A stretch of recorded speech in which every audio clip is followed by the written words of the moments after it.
सगळेच प्रॉब्लेमच. एक मिनिट फक्त. हो, एकच मिनिट. मला हे ऑन करू देत ना. ते हे होत नाहीये. हां, त्यांचा माईक बंद आहे. हा तेच करते चालू.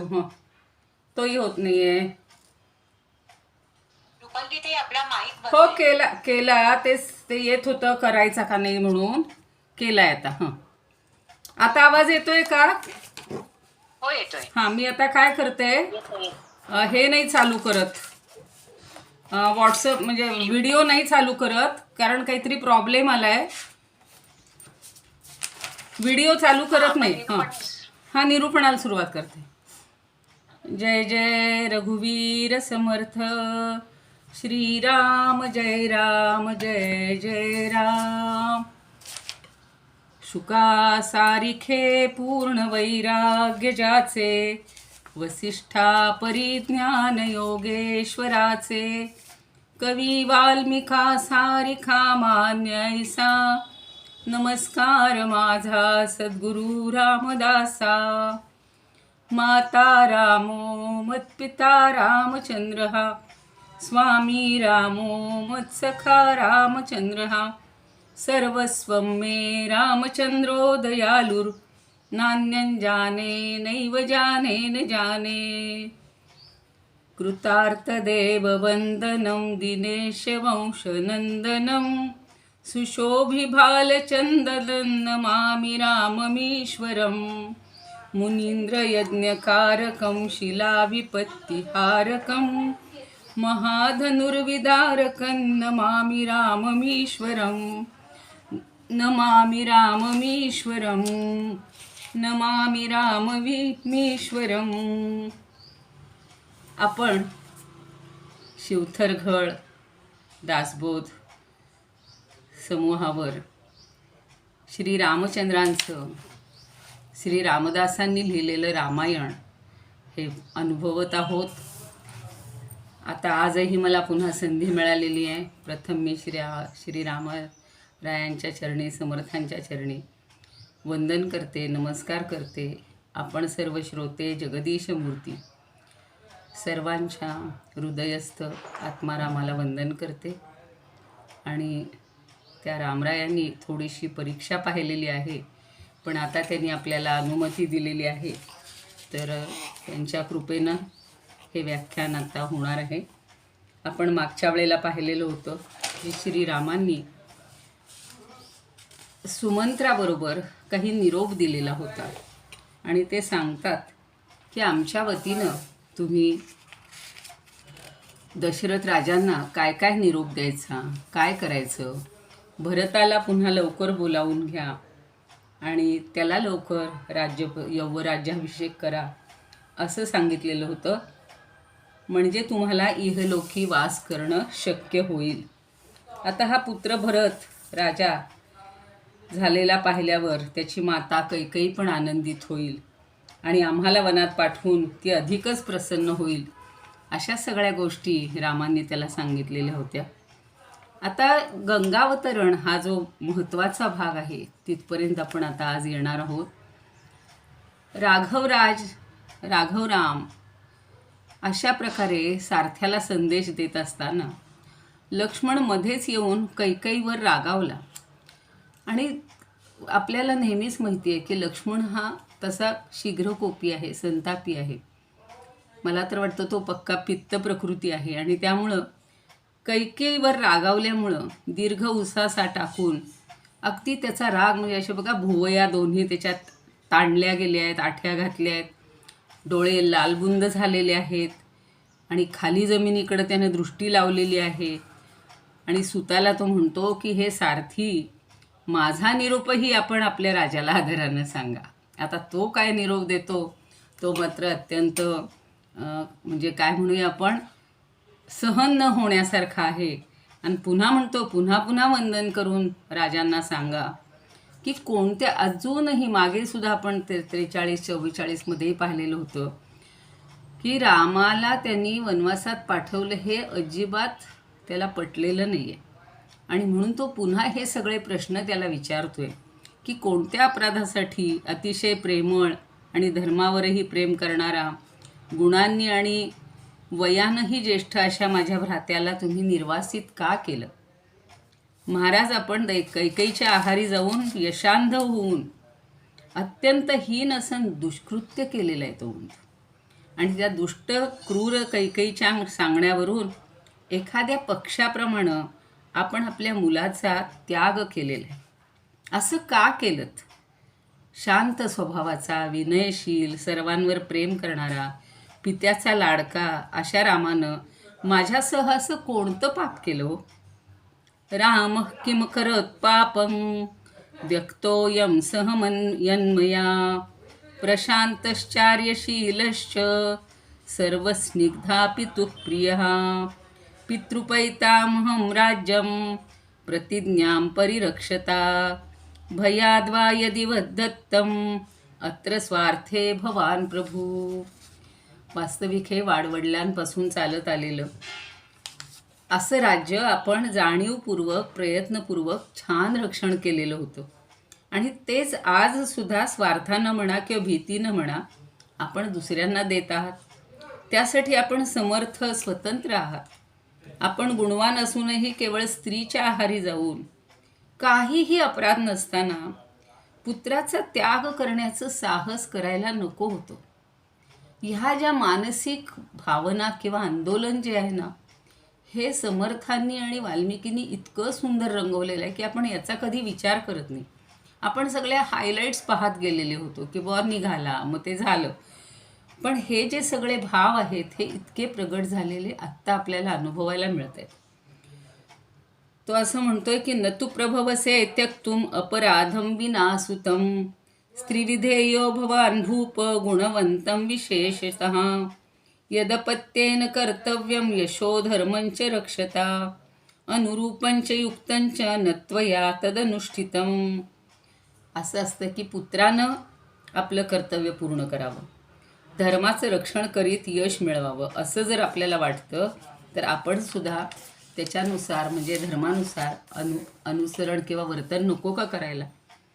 आपणच आमचा प्रेमानं त्याग केला तर आता म्हणजे तो अगदी खूप वाईट बोलतो की मद्यप्राशन करून आता तुम्ही शोक करू नका. खरा राजा दशरथ तसा नाही आहे, पण इतका हा संतापलेला आहे. तुमच्याप्रमाणे या थोर महात्म्यानं आधी दुष्कर्म करून नंतर शोक केला नाही. आपणच आपल्या कर्माकडं बघावं आणि त्याचा सगळा विचार करावा. त्वद्विधा हि महात्मानो महाभागा नरर्षभ परितापैर्न युज्यन्ते प्रेक्ष्यकर्म स्वयंकृतं लक्ष्मणं त्वतिसंरब्धं प्रुवाणं परुषं वचः विनिवार्याब्रवीद्राम सूतं दीनमधोमुखम्. आता राजानं अत्यंत बेभान झाल्यामुळं कठोर बोलत असताना त्याला परावृत्त करण्यासाठी खाली मुख घातलेल्या सारथ्याला राम म्हणतोय. त्याला वाईट वाटते आपला भाऊ असं सांगतोय. तो सांगतोय बरं का सारथ्याला की अरे सुता, सुमंत्रा, लक्ष्मण आत्ता अतिशय रागावलेला आहे, त्यामुळं तो असं जे कठोर बोलत आहे ना ते आपण राजाला हे कठोर वचन ऐकू नये.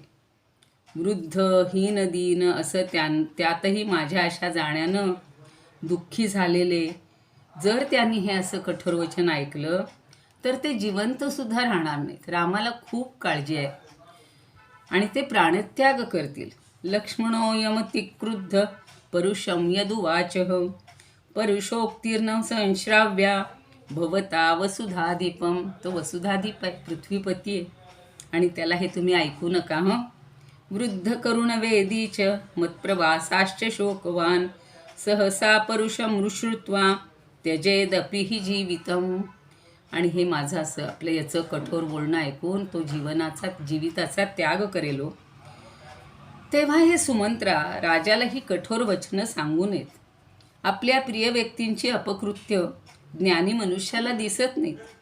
त्या जगतपती महाराजांचा आमच्यावरील स्नेह नष्ट झाला आहे असं नाही, तर सत्यवचनाच्या प्रतिज्ञेनं ते बांधलेले आहेत. त्याच्या लक्षात येतं की प्रतिज्ञा पालन करणं हे फार अवघड काम असतं बरं का. आणि ती प्रतिज्ञा जी पूर्वी केलेली आहे, कैकेयीला सांगितलेलं आहे, तिनं एवढं त्याला युद्धात विजय मिळवून दिलेला आहे. चाकात स्वतःचा हात घालून तिनं ते सुधारणा केलेली आहे, त्याला युद्ध करू दिलेलं आहे. आणि त्यावेळेला तो तिला अगदी खुश होऊन म्हणतो की तुला मी आत्ता वर देतो, ते मागून घे, 2 वर देतो. तर ती सांगते हे माझे सुरक्षित राहू द्यात, जशी ठेव म्हणून ठेवतात तसे राहू द्यात, वेळ आल्यावर मी ते मागून घेईन. आणि आत्ता तिनं मागून घेतलेले. तर त्यामुळं कैकेयीला दिलेल्या वरानं हताश झालेले आहेत रे ते. सत्यवादी असल्यामुळं माझ्यासारख्या पुत्रांचा त्यांना वनात त्याग करावा लागलाय. वनवासामुळं हा लक्ष्मण बेभान झालाय. तो आता सावरणं कठीण आहे, पण तू त्याचं कठोर बोलणं सोडून देऊ शकणार नाहीस का रे? त्यालाच तो विनवतोय. ते टाळून सांगू शकणार नाहीस का? कैकेयी या वरदानेन पिता मे तू समोहितः माम वने त्यक्तवान पुत्रम अवश्य सत्ययंत्रितः. सत्यानं तो नियंत्रणात आहे आणि त्यामुळं तू राजाला प्रथम अभिवादन करून सगळ्या प्रिय गोष्टी सांग, कारण आता त्यांना शांत होण्यासाठी अशा चांगल्या गोष्टींची गरज आहे. आणि तू कुशल आहेस सुमंत्रा. हे संभवतच नाही की पिता कारण असल्याशिवाय आपल्या निरपराध पुत्राचा त्याग करील. तू स्नेहपूर्ण प्रेमानं जे हिताचे आहेत तेच महाराजांना सांग. जे माझे भक्तिपूर्ण बोल आहेत तेवढेच त्यांना ऐकव. किती छान त्यांनी समजावून दिलं होतं. सर्वदैव प्रियम वान प्रियार्हे नृपतीस्त्वया अभिवादनपूर्वं तू कुशलं कुशलो ह्यसी. कुशल सांगण्यात तू कुशल आहेस. रामानं माघारी जाण्यास भाग पाडलेला सुमंत्र दुःखानं व्याकुळ झालाय. सर्व ऐकून प्रेमानं ककुत्स पुत्राला म्हणतोय, पुत्र शोकानं दुःखी झाल्यावर जर तू नसशील, राम अजून इथंच आहे, असं जर त्या नगरी म्हणजे असं मी त्या नगरीला कसा परत जाऊ तू इथे राहिल्यानंतर? आणि तू जर दिसला नाहीस तर ती नगरी राहणार नाही, ती सुद्धा व्याकुळ झालेली. तू जरी दूर राहत असलास तरी सर्वांच्या मनात राहतोयस. तुझ्याच विचारात बुडालेली, अन्नत्याग केलेली प्रजा कृश होत आहे. मी जेव्हा हा रथ रिकामा तुझ्याविना असा नेलेला लोक पाहतील ना, तेव्हा ते सैरभैर होतील. जसं सेनापती पडला की सैन्य हतबल होतं, किंवा पती गेल्यावर स्त्री अबला होते. किती सुंदर उदाहरणं दिलेली आहेत बघा. आणि आता सुमंत्र त्याच्या पद्धतीनं तो रामाला समजावून देतो. दूरेपि वसंतं त्वां हि मनस्येवं ध्रुवस्थिते चिंतयन्तेव तावज्ज्वां निराहारा प्रजा कृशाः दैन्यं हि सहसा गच्छेत् दृष्ट्वा शून्यमिमं रथं हतेश्वरा यथा सेना हतनाथा यथ हता बला. तो अगदी ती सेना जशी दुर्बल होते ना, सारथी सेनापती जर गेला तर तशी अवस्था होईल. तुला वनात सोडण्यासाठी घेऊन जाताना प्रजाजनांनी केवढा केविलवाण्या शोक केला होता. आता मला एकट्याला रथात पाहून त्यांचा शोक दसपटीनं वाढणार आहे. मी महाराणींना सांगू काय की देवी आपण शोक सोडून द्यावा, मी आपल्या पुत्राला आजोळी सोडून आलो आहे. सत्यही असेल प्रियही असेल असं कोणतं बोल मी महाराजांना सांगू? काय सांगू? असं काहीतरी बदल सांगावा असं त्याला वाटते. मी असे अप्रिय बोल तरी महाराजांना कसे सांगू? माझ्या शिष्यांप्रमाणे असलेले इक्ष्वाकू कुळाचे नरश्रेष्ठांना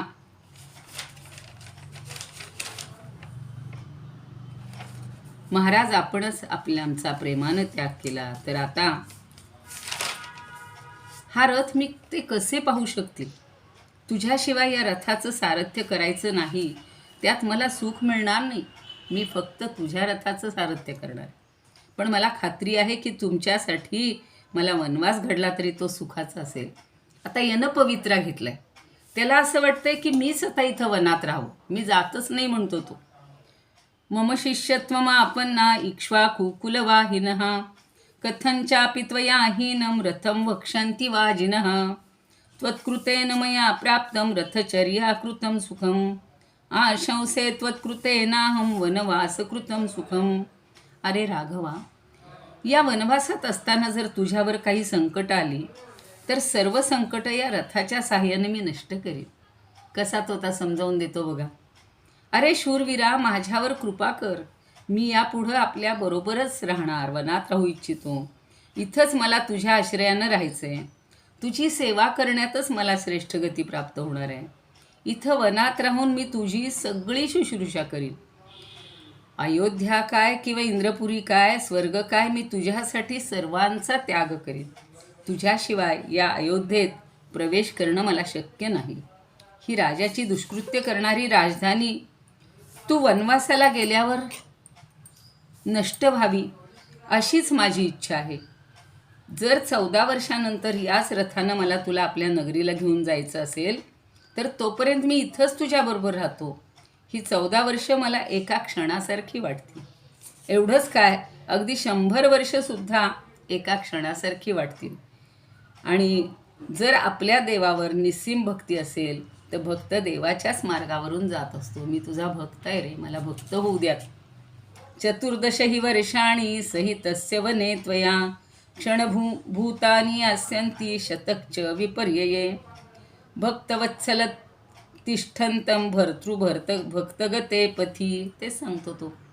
तेव्हा रे रामा, हा तुझा सेवक, हा तुझा भक्त, अशा मला सोडून देऊ नकोस रे, जाऊ देऊ नकोस.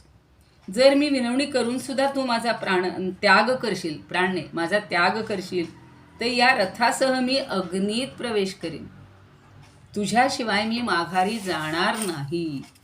असा अनेक प्रकारे पुन्हा पुन्हा शोक करणाऱ्या त्याला सेवकांवरही स्नेह करणारा तो काकुत्स राम काय म्हणतो, अरे धर्मप्रेमी, मी तुझी माझ्यावरील भक्ती जाणतो, पण मी तुला नगरीला का परत पाठवतोय ते तू लक्षात घे. आता पुन्हा राम आपलं मत आहे की आपलं काय कारण आहे ते सांगतो की तुला परत आलेला पाहून माझ्या मातेला धीर येईल.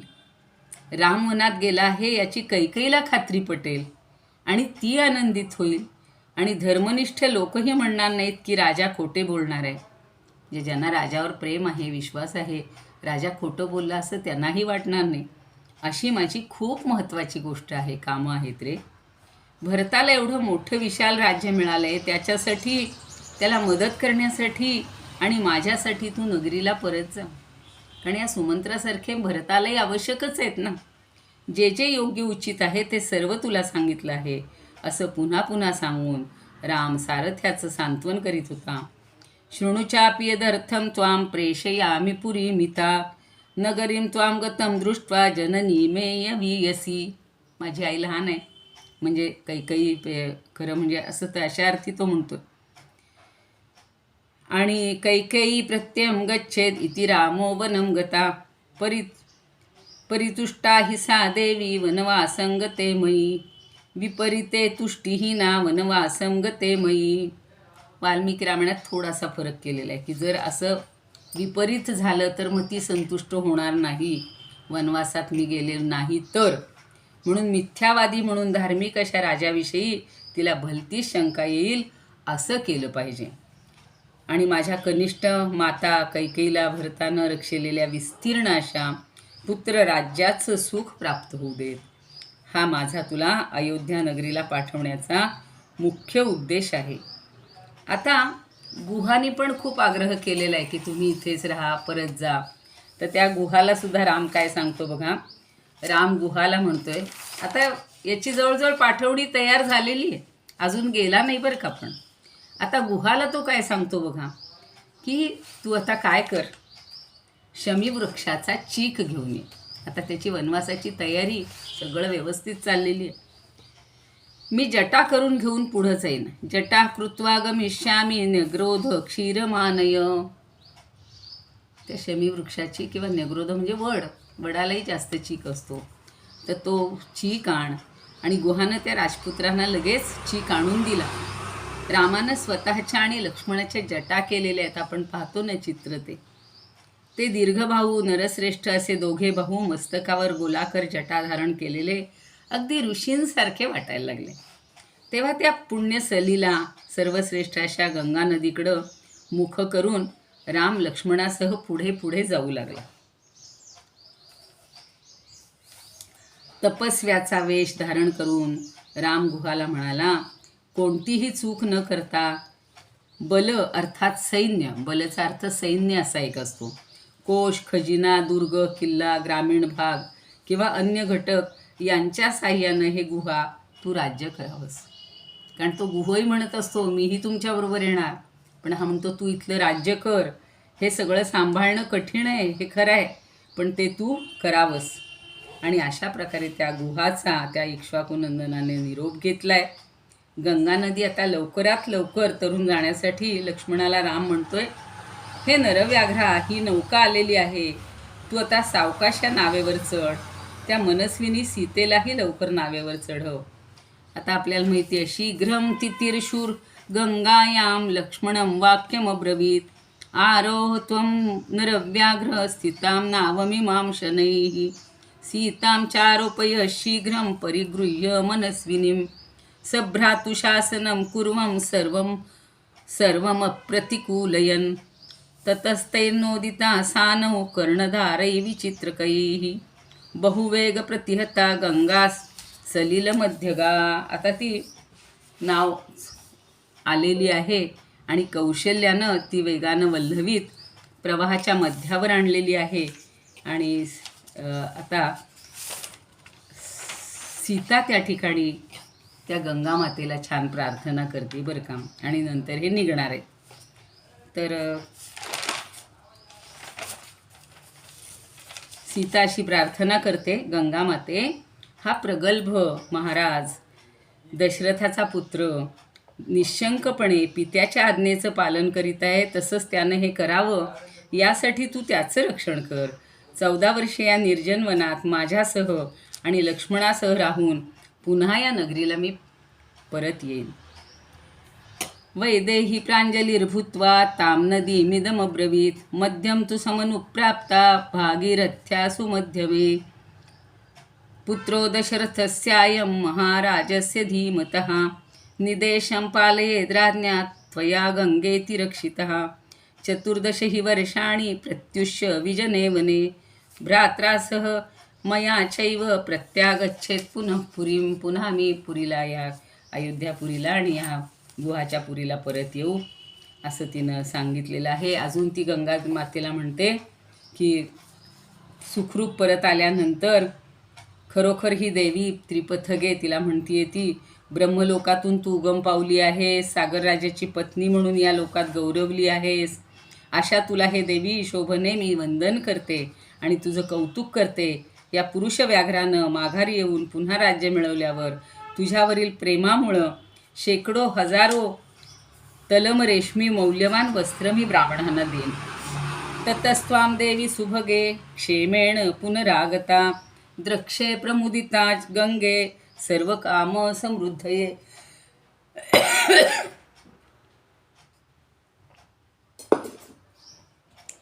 त्वं हि त्रिपथगा देवी ब्रह्मलोकात् प्रवर्तसे, भार्या जलाधिराजस्य लोकेऽस्मिन् सम्प्रशस्यसे, सा त्वां देवी नमस्यामि प्रशंसामि च शोभने, प्राप्तराज्ये नरव्याघ्रे शिवेनैत्य पुनस्तदे त्वया. आता ही सगळी तिची प्रार्थना झालेली आहे, पण सांगितलं तसं तिघंही आता नावेमध्ये आरूढ झालेले आहेत. आपल्याला मागच्या वेळेलाच मी म्हटलं होतं की खरा हा सगळा प्रसंग गीत रामायणामध्ये गदिमांनी फार सुंदर रेखाटलेलं आहे आणि त्याच्यावरचं काव्य तर अप्रतिम आहे. आणि तसंच दातार म्हणून जे आहेत त्यांनी संस्कृत काव्य केलेली आहेत. तर आज आपण आधी आता ते काव्य ऐकूया. म्हणजे आपल्याला उत्सुकता, राम वनात कसा निघालेला आहे, नेहमी ते चित्र पाहतो, ती नाव आहे, त्याच्यात 3 जण बसलेले आहेत, गुह नावाडी आहे. त्यानं सगळ्या आपल्या मित्रांना आणि सगळ्यांना सांगितलेलं असतं की चांगली नाव आणा बरं का. श्रीराम शृंगवेर पुरास आले. निषदाधिपती गुहाने श्रीरामाचं दर्शन घेतलं. अत्यंत भक्तीनं त्याचं आदरातिथ्य केलं होतं, परवाच्या वेळेला पाहिलं होतं आपण. आणि ती रात्र सर्वांनी एका इंगुदी वृक्षाखाली काढली. दिवस उजाडल्यावर गुहानं नौका सिद्ध केली. श्रीरामांनी सुमंत्रास अयोध्येस परत जाण्याची आज्ञा केली. श्रीराम आपण सर्वांना लक्ष्मणासह, म्हणजे स्वतः श्रीराम, सीता आणि लक्ष्मणासह नौकेत चढले. आत्ताच सांगितलं तसं. नावाडी नाव वल्हवू लागले, लाटा आदळू लागल्या. गुहासह नावाडी गाऊ लागले. नकोस नौके परत फिरूग, नकोस नौके ऊर भरू, श्रीरामाचे नाम गातया, श्रीरामाला पार करू. जय गंगे जय गंगे जय भागीरथी, जय जय राम दाशरथी. जय गंगे जय भागीरथी, जय जय राम दाशरथी. हे नौके मागम प्रतीपम, गंगे माधारय पूरम, राम नाम गायन्तो रामम, निर्गमध्यमो अपनीयम. जय गंगे जय जन्मसुते, जय जय राम दाशरथे. जय गंगे ही दैवाची उलटी रे, माथ्यावर चाढळू मेघ, भाग्य आपुले आपुल्या हाते, आपुल्यापासून दूर करू. जय गंगे जय भागीरथी, जय जय राम दाशरथी. दुर्दैवस्या घातमिमं परिहराम विप्लवमेघं, स्वभाग्यमरमत्प्रेषयामहै, स्वहस्तेन वयमतिदूरं. जय गंगे जय जन्मसुते, जय जय राम दाशरथे. जय जय राम दाशरथे. श्री विष्णूचा हा अवतार, भवसिंधूचा करतो पार, तारक त्यांना तारकने तारुण नेऊ, पदस्पर्शाने सर्वतरू. जय गंगे जय भागीरथी, जय जय राम दाशरथी. श्री विष्णोरवतारोऽयं, कुरुते भक्तं भवपारं, तारयामहे तारकमेनं, तत्स्पर्शेण तराम वयं. जय गंगे जय जन्मसुते, जय जय राम दाशरथे. जय जय राम दाशरथे. जिकडे जातो राम नरेश, सुभग तो दक्षिण देश, ऐल अयोध्या पडे अहल्या, पैल उगवतील कल्पतरू. जय गंगे जय भागीरथी, जय जय राम दाशरथी.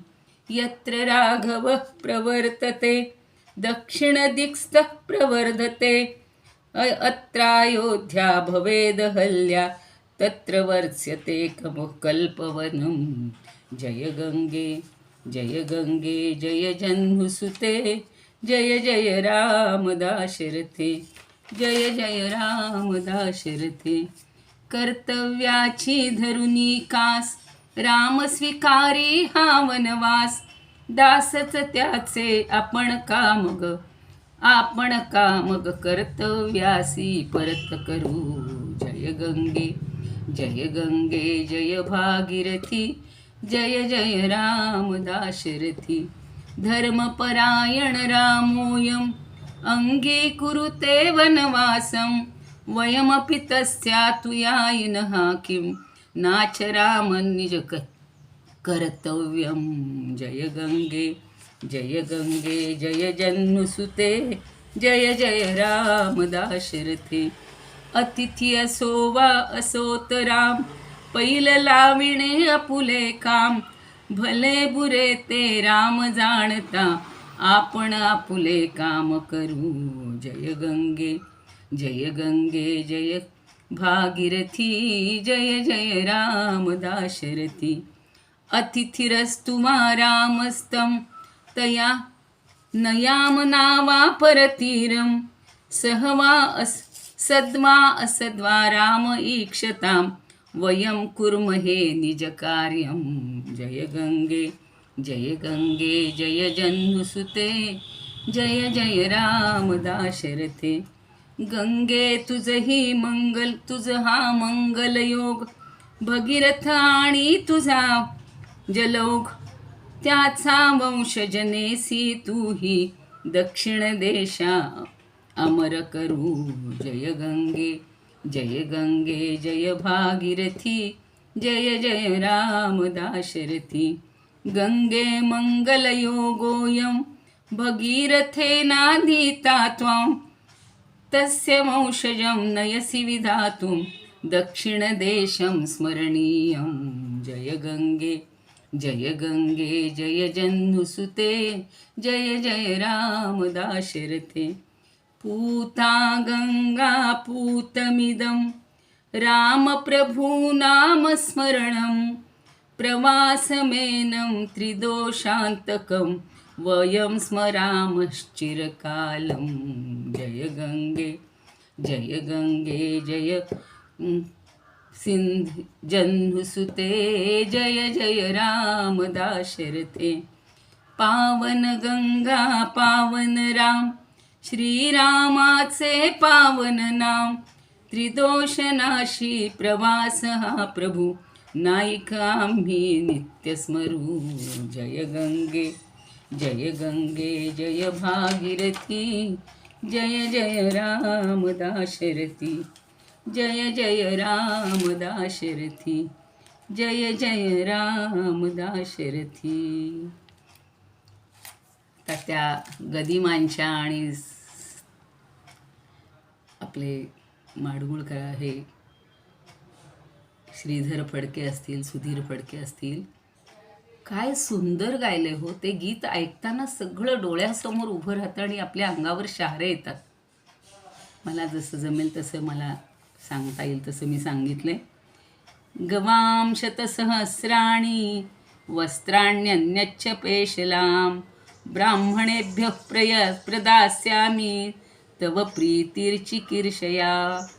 मगाशी पाहिलं की सीता गंगा मातेची प्रार्थना करतील आणि केव्हाही जिची निंदा करू नये अशी सीता गंगा नदीशी संभाषण करत असताना नाव वेगानं दक्षिण तीराला आली सुद्धा.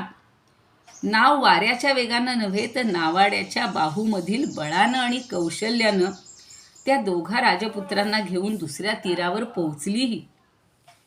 नाव किनाऱ्यावर आल्यावर त्या दोघांना नरश्रेष्ठांनी म्हणजे नरश्रेष्ठांनी नाव सोडून दिली आणि गंगेला वंदन केलं. राम तेव्हा आपल्या पत्नीसह आणि बंधू लक्ष्मणासह घामानं डबडबलाय, डोळ्यात अश्रू आहेत.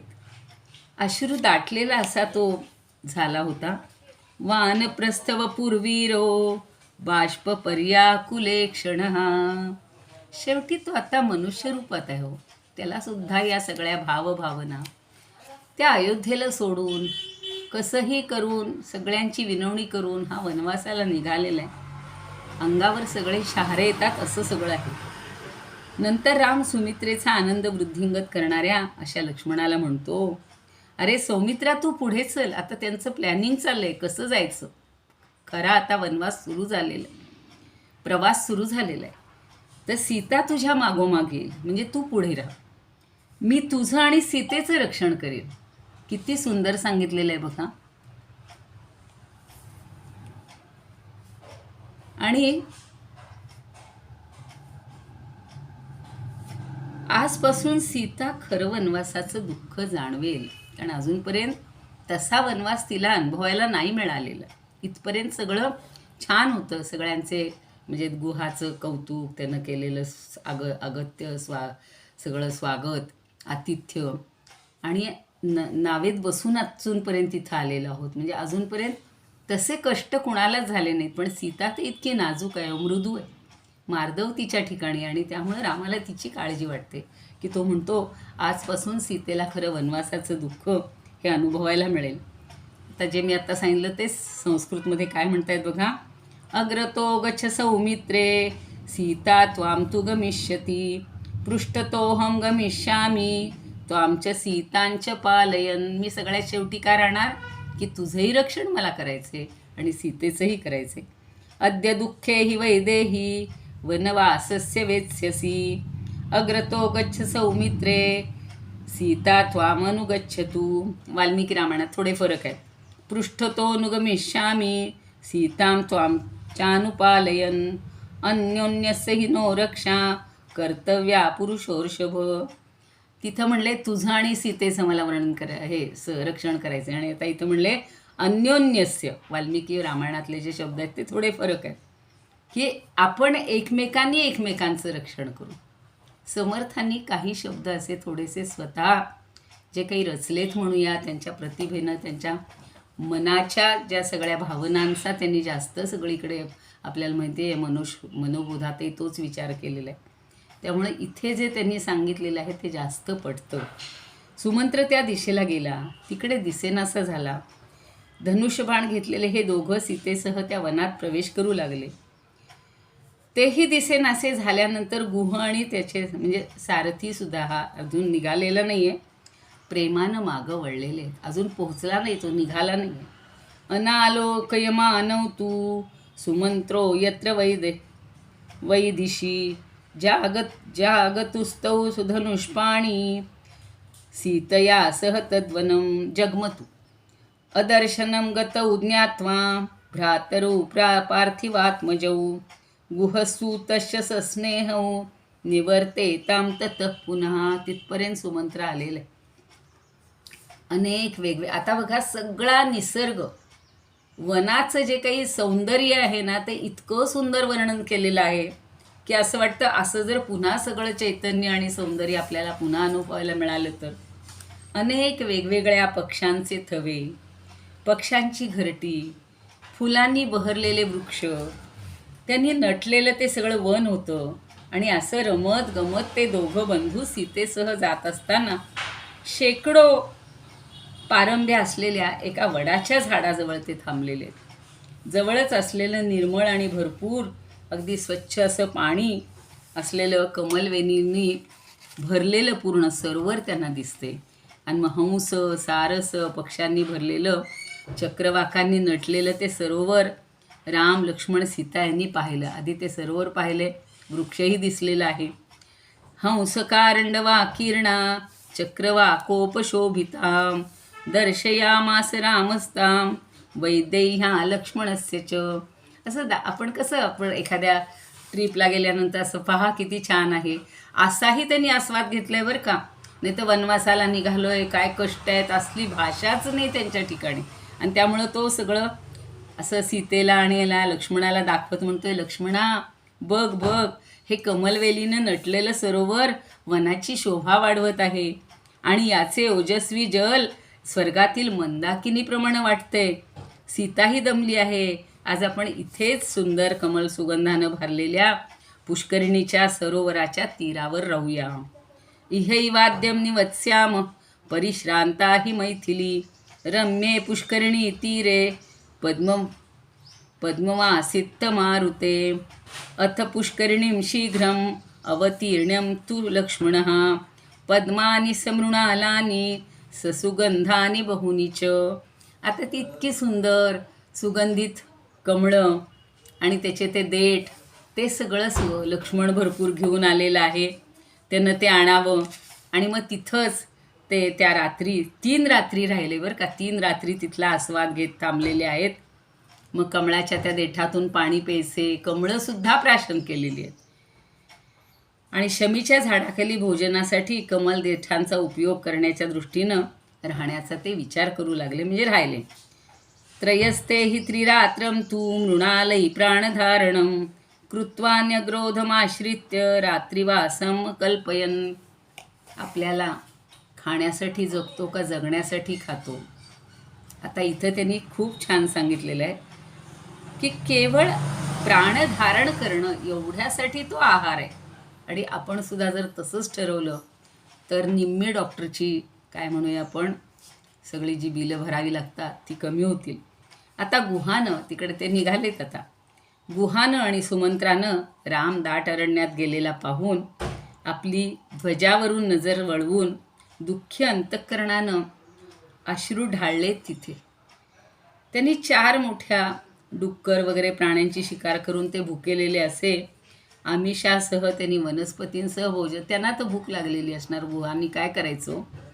गुहेन सार्धं तु ततः सुमंत्रो रामं व्रजन्तं प्रततं समीक्ष अथ ध्वज प्रकर्षाम प्रकर्षात विनिवृत्त दृष्टिमुमोच वा बाष्पम व्यथितांतरात्मा. हे सगळं वृत्त वेगळं आहे. गुहेन सार्धं तु तत्तस्सु मंत्रो रामं व्रजन्तं प्रततं समीक्ष अथ प्रकर्षात विनिवृत्त दृष्टिर्मुमोच भाष्यं व्यथितांतरात्मा. असा हा अगदी म्हणजे ज्याला आपण मन हेलावून टाकणारा असा फारच छान होता. म्हणजे वाल्मिकी रामायणातला गंगावतरण नावाचा हा जो सर्ग होता तो खूपच सुंदर होता. आता बघा, शेवटी माणूस आहे. आत्तापर्यंत रामाने इतकं स्वतःला आवरून धरलेलं आहे, इतकं धरलेलं आहे की त्याच्या कुठं भावना त्याला व्यक्त करायलाच मिळाल्या नाहीत. आपण नेहमी घराघरातून सुद्धा म्हणतो बघा की काही घरात दुःखी घटना झाली तर स्त्रिया असतील किंवा लहान असतील ते अगदी क्रोश करतात, आक्रोश करतात, शोक करून मोकळे होतात. पण घरचे जे करते पुरुष असतात त्यांना कधी व्यक्त होता येत नाही. पण त्यांचा अगदी परममित्र आणि कुणी आलं तर मग ते अगदी गळ्यात गळा घालून जसं ढसढसा रडतात म्हणा की आपल्या भावना व्यक्त करतात. आता रामाची तशी अवस्था झालेली आहे. मला फार 55वा हा जो सर्ग आहे ना फार आवडलेला आहे की राम कधी व्यक्त होत नव्हता, पण आता संध्याकाळची वेळ आहे. संध्याकाळच्या वेळेला पश्चिमेला सूर्य गेला आहे. शमीच्या वृक्षाखाली बसलेले आहेत. सुमित्रापूर्व पुत्र लक्ष्मणाला राम म्हणतोय बरं का, आज आपण ही पहिलीच रात्र नगरापासून दूर, सुमंत्रही बरोबर नाही, अशी घालवत आहोत नाही का. पण घाबरू नकोस, हे वन पूर्णतः निर्जन आहे, पूर्ण निर्जन आहे. अथय्यम प्रथमां रात्रिर्यामो जनपदात बहिः सुमंत्रेणापि रहिते न सोत्कंठितुमर्हसि. आता आपण असे अधीर होऊन चालणार नाही. आणि वने वातीव विजनं श्वापदैरभिनादितं बिभीषिकाभिविततं झिल्लिका गणनादितं. आता त्या वनात काय काय आहेत ते सगळं ते सांगतोय बरं का. तो म्हणतो हे वन पूर्ण निर्जन आहे, श्वापदांनी भरलेलं आहे, कोल्हिणींनी भरलेलं आहे, राथकिड्यांच्या मोठ्या आवाजानं भरलेलं आहे. आणि हे रघुकुलभूषण लक्ष्मणा, आजपासून आपण इथं जागं राहायला पाहिजे, आपल्या सीतेच्या उदरभरणाची सोय केली पाहिजे. आणि अशा प्रकारे आपण रात्र कशीही घालवत जाऊ. तेव्हा आता अंथरूण पसरून दे, जमिनीवर टाकल्यावर निजण्याजोगं होईल त्यावर आपण निद्रा घेऊया. जे असेल त्याच्यावर, आता अंथरूण कुठली त्यांना बेड आहे तो. तस्मात् जागरितव्यं स्यात् अद्य प्रभृती राघव योगक्षेमो हि सीताया वर्तते लक्ष्मणावयोः किं करिष्यति काम. नाही, आता पुढचं ते आता जे त्याचे मनातले भाव आहेत ते सगळे तो व्यक्त करतोय बरं का.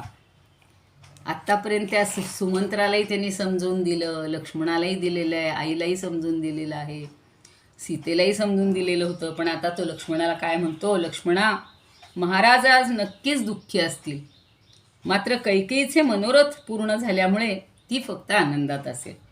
कैकेयी राज्यकारभारासाठी तरी भरत परत येईपर्यंत महाराजांना जगायला भाग पडेल. अशा प्रकारे रामाच्या सैरभैर मनातून हे संकट म्हणजे असे विचार त्याच्या मनात आले संकटासारखे.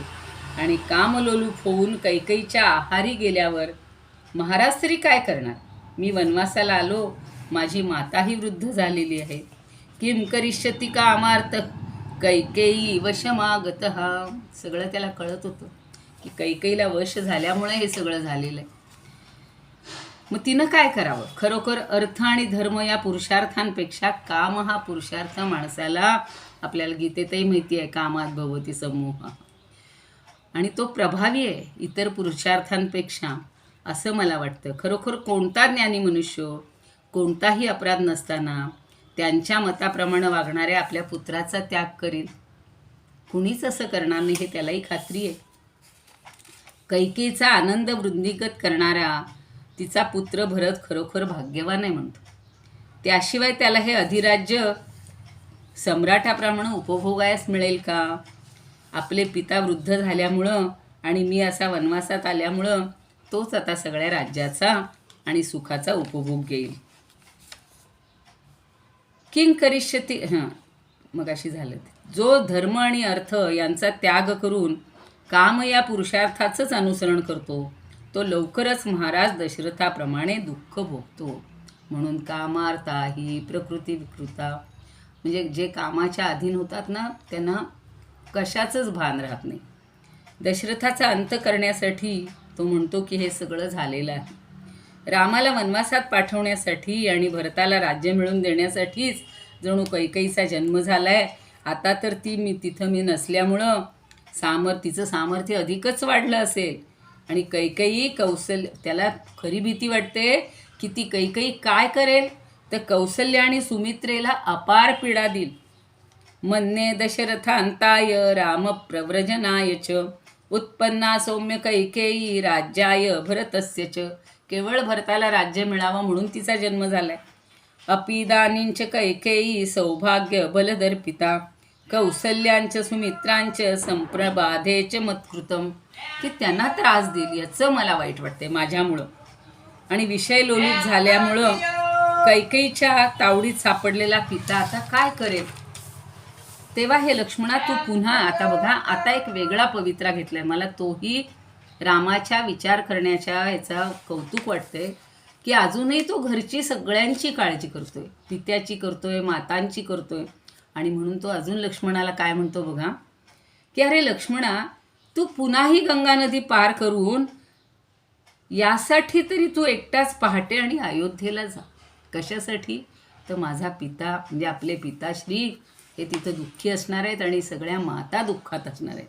समुत्तीर्य पुनर्गंगाम सुमित्रानंदवर्धन इदानीमपि तस्मात् त्वम् अयोध्यां गच्छ लक्ष्मण अयोध्यामित एकस्त्वं कल्पे प्रविश लक्ष्मण. अगदी लवकर जा.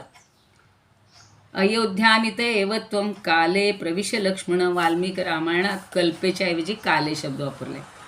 तो म्हणतो की मी एकट्याच सीतेसह दंडकारण्यात राहीन. त्या दोघी अनाथ अशा राण्यांचा तू नाथ हो.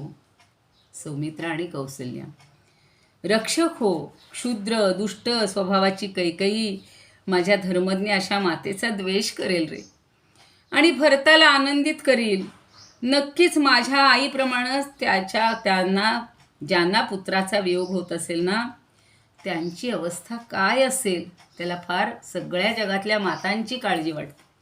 खरोखर जिनं मला एवढं दष्टपुष्ट केलं, सांभाळलं, आता तिला मी आधार देण्याची वेळ आली असताना मी असा दूर गेलो. धिक्कार असो म्हणतो माझा. खरोखर कोणाही मर्यादेशील स्त्रीला असा माझ्यासारखा पुत्र जन्मू नये. काय म्हणतोय हो, त्याचा काय दोष आहे खरं की जसं मी माझ्या मातेला केवळ दुःखच दिले. मया हि चिरपुष्टेन चिरम संवर्धितेन च विप्रायुज्यत कौसल्या फलकालेधिगस्तुमाम.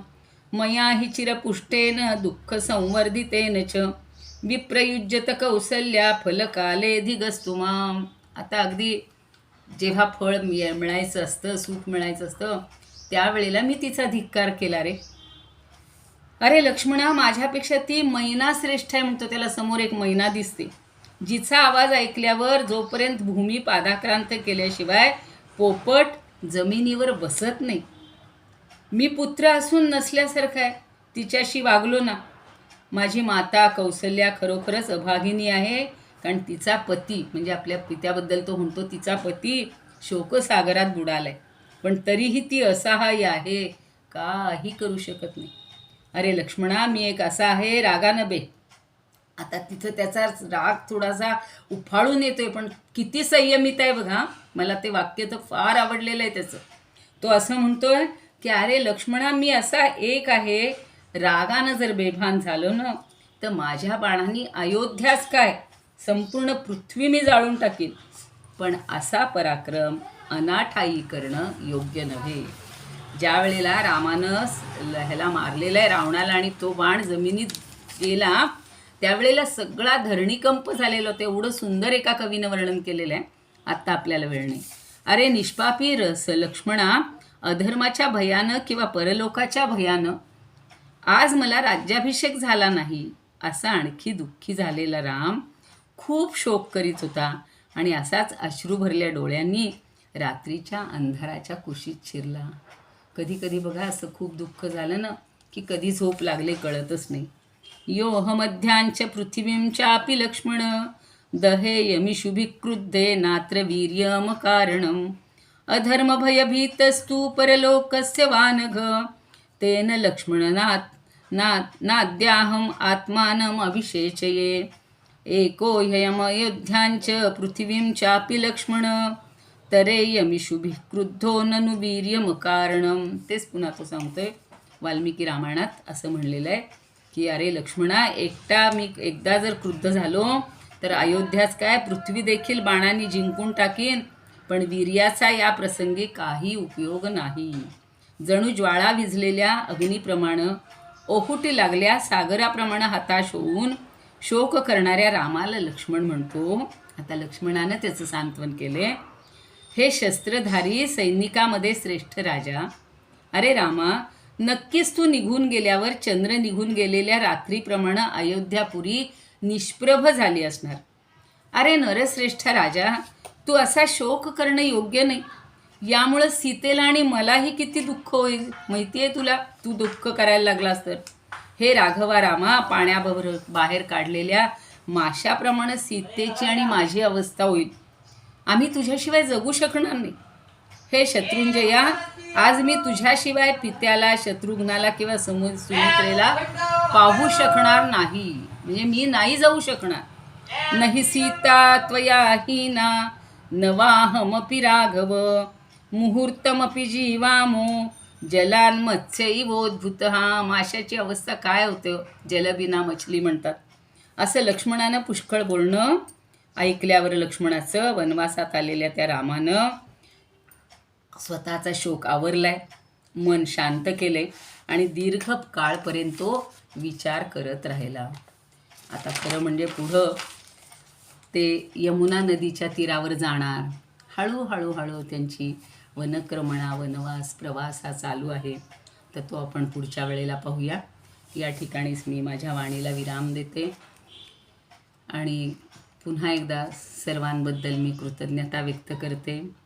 माझ्याकडून 5 मिनिट उशीर झाला, पण ठीक आहे, आपण सगळ्यांनी मला सांभाळून घेतलं. आदरणीय अशोक काकांनी 1 आठवडा मला मुदत दिली आणि तरी देखील असं काहीतरी व्हावं, ही जी काही एक योजना असते ना, दैवी संकेत, मला कालपासूनच वाटत होतं की आज काही आपली अडचण तर येणार नाही ना. पण ठीक आहे, रामराय यांनी तीही अडचण दूर केली. अगदी शेजारच्या सरांनी मला स्वतःचा मोबाईल आणि वायफायचं हे इकडे योजून दिलं आणि 2 मिनटात ते सगळं सुरू झालेलं आहे. तर त्यांच्याबद्दल पण मी कृतज्ञता व्यक्त करते, बाबांना वंदन करते आणि पुन्हा एकदा सर्वांबद्दल अगदी मनापासून खूप खूप वंदन करून या ठिकाणी वाणीला विराम देते. धन्यवाद. पुन्हा जर काही शंका असेल किंवा काही त्रुटी असतील, सांगताना घाई झाली असेल तर मला क्षमा करावी, असं मी रामाला, समर्थांना आणि आपल्या सर्वांना विनंती करते. जय जय रघुवीर समर्थ. जय जय रघुवीर समर्थ. जय जय रघुवीर समर्थ. रघुवीर समर्थ. जय जय रघुवीर समर्थ. जय जय रघुवीर समर्थ. जय जय रघुवीर समर्थ.